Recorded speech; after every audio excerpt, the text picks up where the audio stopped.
ہم کریں گے ہر مظلوم کی حمایت۔ بسم اللہ الرحمن الرحیم۔ السلام علیکم، میں ہوں حرین فاطمہ اور آپ دیکھ رہے ہیں حمایتی نیوز HD چینل۔ نظر ڈالتے ہیں آج کی اہم خبروں پر۔ شکور قادری کی جانب سے صحافیوں پر مبینہ حملے اور دھمکیوں کا الزام۔ علاقہ مکینوں اور صحافی برادری میں خوف و ہراس۔ گزشتہ روز حق اور سچ کی آواز بلند کرنے والے صحافیوں کو نشانہ بناتے ہوئے شکور قادری پر مبینہ طور پر جانی حملہ کروانے اور صحافیوں کے سپاری دینے کا الزام عائد کیا گیا ہے۔ یہ حملہ اس وقت سامنے آیا جب سمیع اللہ پڑھو اور ان کے ساتھی صحافیوں نے ورکرز ویلفیئر بورڈ کی زمین پر غیر قانونی قبضے کے خلاف آواز بلند کی۔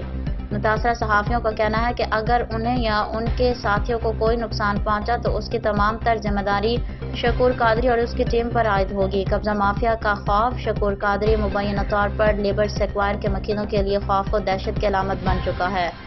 ورکرز ویلفیئر بورڈ کی زمین پر قبضہ کرنے کے بعد اس نے زمین کو ذاتی ملکیت سمجھتے ہوئے فروخت کرنا شروع کر دیا ہے۔ جب شہریوں نے اس قبضے کے خلاف آواز اٹھائی تو شکور قادری نے ان کے خلاف جھوٹے مقدمات درج کروا دیے۔ صحافی برادری علاقہ مکینوں نے IG سندھ، SSP ملیر اور اعلیٰ حکام سے اپیل کی ہے کہ وہ شکور قادری کے اثاثے ضبط کریں اور اس کی سرگرمیوں پر کڑی نگرانی کریں۔ ان کا کہنا ہے کہ اگر صحافیوں کو نقصان پہنچا تو اس کی تمام تر ذمہ داری شکور قادری اور اس کے ساتھیوں پر ہوگی۔ اب تک کے لیے اتنا ہی۔ مزید خبروں اور اپڈیٹ سے باخبر رہنے کے لیے دیکھتے رہیں حمایتی نیوز HD چینل۔